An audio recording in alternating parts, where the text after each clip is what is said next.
നമസ്കാരം, എല്ലാവർക്കും pre market അപ്ഡേറ്റ്സിന്റെ പുതിയൊരു സെഷനിലേക്ക് സ്വാഗതം. ഈ വീക്കിലെ അവസാനത്തെ ട്രേഡിംഗ് സെഷനിലേക്ക് കടക്കുകയാണ്. ഒരു ഹോളിഡേക്ക് ശേഷമാണ് വിപണി ഇപ്പോൾ വ്യാപാരം ആരംഭിക്കുന്നത്. കഴിഞ്ഞ ദിവസം ധാരാളം മാക്രോ ഇവന്റുകൾ നടന്നിരുന്നു. ട്രംപ് രാജ്യങ്ങൾക്ക് മേൽ ചുമത്തിയിട്ടുള്ള അഡീഷണൽ താരിഫ് 90 ദിവസം മരവിപ്പിച്ചതായിട്ട് പ്രഖ്യാപിച്ചിട്ടുണ്ട്. എന്നാൽ ബേസ് ലൈൻ താരിഫായിട്ടുള്ള 10% തുടരും. അതോടൊപ്പം തന്നെ ചൈനയ്ക്ക് 125% തീരുവയാണ് ഇപ്പോൾ ചുമത്തിയിരിക്കുന്നത്. ഇതോടെ ചൈനയ്ക്ക് മേൽ ചുമത്തിയിരിക്കുന്ന താരിഫ് 145% മാറിയിരിക്കുകയാണ്.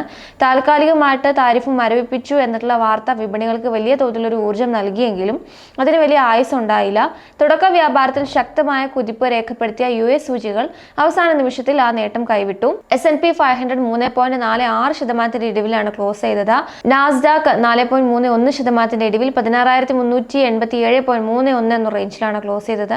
ഡൗ ജോൺസ് 1014 പോയിന്റ് നഷ്ടം രേഖപ്പെടുത്തി 39,593.66 എന്ന റേഞ്ചിലുമാണ് വ്യാപാരം അവസാനിപ്പിച്ചത്. കഴിഞ്ഞ ഒരു സെഷനിൽ വലിയ തോതിലുള്ള മുന്നേറ്റം US സൂചികൾ കണ്ടിരുന്നു. ഇന്ത്യയിൽ S&P 500 9% മുന്നേറ്റം രേഖപ്പെടുത്തിയിട്ടുണ്ടായിരുന്നു. വിപണിയിലെ ഒരു ഇൻസൈഡർ ട്രേഡിങ്ങിന് വഴിതെളിക്കും വിധമുള്ളൊരു വിപണി ഇടപെടൽ ട്രംപ് നടത്തിയെന്നുള്ള ആരോപണങ്ങളും നിലനിൽക്കുന്നുണ്ട്. മറ്റ് ഏഷ്യൻ വിപണികളും താൽക്കാലിക ആശ്വാസം എന്ന നിലയിൽ കഴിഞ്ഞ ദിവസം ഒരു റാലി നടത്തിയിട്ടുണ്ടായിരുന്നു. എന്നാൽ ഇന്ന് ആ ഒരു നേട്ടം നിലനിർത്താൻ പല സൂചികൾക്കും സാധിച്ചിട്ടില്ല. ഏഷ്യ പസഫിക് മാർക്കറ്റ്സിനെ സംബന്ധിച്ച് ഇന്നിപ്പോൾ ഒരു ഇടിവിലാണ് വ്യാപാരം ആരംഭിച്ചിരിക്കുന്നത് കാണാം. ഡൗ ജോൺസ് ഫ്യൂച്ചേഴ്സ് ഇന്നിപ്പോൾ US ഫ്യൂച്ചേഴ്സ് നോക്കുന്ന സമയത്ത് ഡൗ ജോൺസ് ഫ്യൂച്ചേഴ്സ് ഇടിവ് രേഖപ്പെടുത്തുന്നതായിട്ട് കാണാൻ സാധിക്കുന്നുണ്ട്.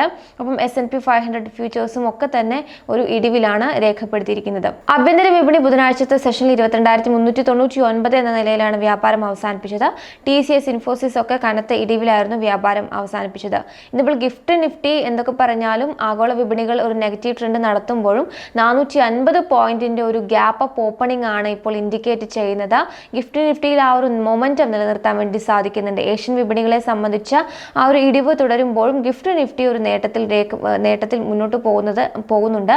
അതിനാൽ തന്നെ ആഭ്യന്തര വിപണിയെ സംബന്ധിച്ചും ഒരു ഗ്യാപ്പ് അപ്പ് ഓപ്പണിംഗ് നമുക്ക് എക്സ്പെക്ട് ചെയ്യാവുന്നതാണ്. ഇനി ആദ്യമായി നമുക്ക് ടെക്നിക്കൽസ് നോക്കാം. നിഫ്റ്റി അതിൻ്റെ 21 ഡേ EMAയ്ക്ക് താഴെയാണ് വ്യാപാരം ചെയ്യുന്നത്. ഇതൊരു ഷോർട്ട് ടേം വീക്ക്നെസ്സിനെ സൂചിപ്പിക്കുന്നു എന്ന് പറയുന്നു. അതിനാൽ തന്നെ 22,500 ആണ് നമ്മൾ ശ്രദ്ധിച്ചിരിക്കുന്ന റെസിസ്റ്റൻസ് എന്ന LKP സെക്യൂരിറ്റീസിലെ രൂപകത വ്യക്തമാക്കുന്നുണ്ട്. വരും സെഷനുകളും 22,500 താഴെ നിലനിൽക്കാനുള്ള സാധ്യതയാണ് കൂടുതൽ. 22,500 ബ്രേക്ക് ചെയ്താൽ 22,750, 22,800 എന്ന ലെവലിലേക്ക് സൂചിക കുതിക്കും. 22,000 ആണ് നമ്മൾ ശ്രദ്ധിച്ചിരിക്കുന്ന ഒരു സപ്പോർട്ട്. ഷോർട്ട് ടേം ട്രെൻഡ് ദുർബലമായി തുടരുന്നതിനാൽ 22,150, 22,000 എന്നീ ലെവലിലാണ് സപ്പോർട്ട് ശ്രദ്ധിക്കേണ്ടത് എന്ന് സാംകോ സെക്യൂരിറ്റീസിലെ ഓം മെഹ്റ അഭിപ്രായപ്പെടുന്നുണ്ട്. 22,700 ആണ് അദ്ദേഹം പറഞ്ഞു വെക്കുന്ന റെസിസ്റ്റൻസ്. HDFC സെക്യൂരിറ്റീസിലെ ദേവശ് വക്കീൽ പറയുന്നത് നിഫ്റ്റിയുടെ ഇമ്മീഡിയറ്റ് സപ്പോർട്ട് 22,270 22,700, 22,800 എന്ന റേഞ്ചിലായിരിക്കും റെസിസ്റ്റൻസ് സോൺ. നിഫ്റ്റി ബാങ്ക് സൂചികയിൽ 80,800 ആണ് ശ്രദ്ധിക്കുന്ന റെസിസ്റ്റൻസ്. ഡൗൺ സൈഡിൽ 49,160 ആണ് സപ്പോർട്ട് ഉള്ളത്.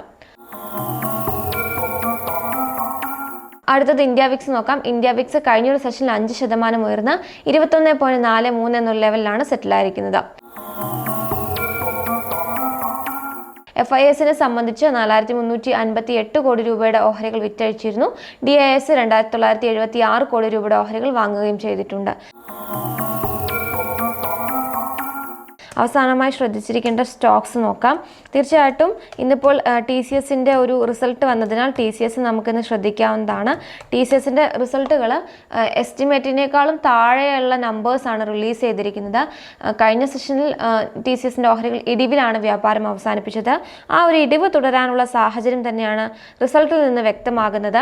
64,479 ആണ് TCS റിപ്പോർട്ട് ചെയ്തിരിക്കുന്ന ഒരു റവന്യൂ. അതായത് 0.8% ഒരു വളരെ മാർജിനലായിട്ടുള്ളൊരു ഗ്രോത്ത് മാത്രമേയാണ് റവന്യൂ രേഖപ്പെടുത്തിയിരിക്കുന്നുള്ളൂ. അതോടൊപ്പം കോൺസ്റ്റന്റ് കറൻസി ഗ്രോത്ത് നോക്കുമ്പോഴും 4.2% FY25 രേഖപ്പെടുത്തിയിരിക്കുന്നത്. നെറ്റ് പ്രോഫിറ്റ് 12,224 കോടി രൂപയായിട്ട് രേഖപ്പെടുത്തിയിട്ടുണ്ട്. കമ്പനിയെ സംബന്ധിച്ച് ഇപ്പോൾ 30 രൂപയുടെ ഒരു ഫൈനൽ ഡിവിഡൻഡ് ഡിക്ലെയർ ചെയ്തിട്ടുണ്ട്.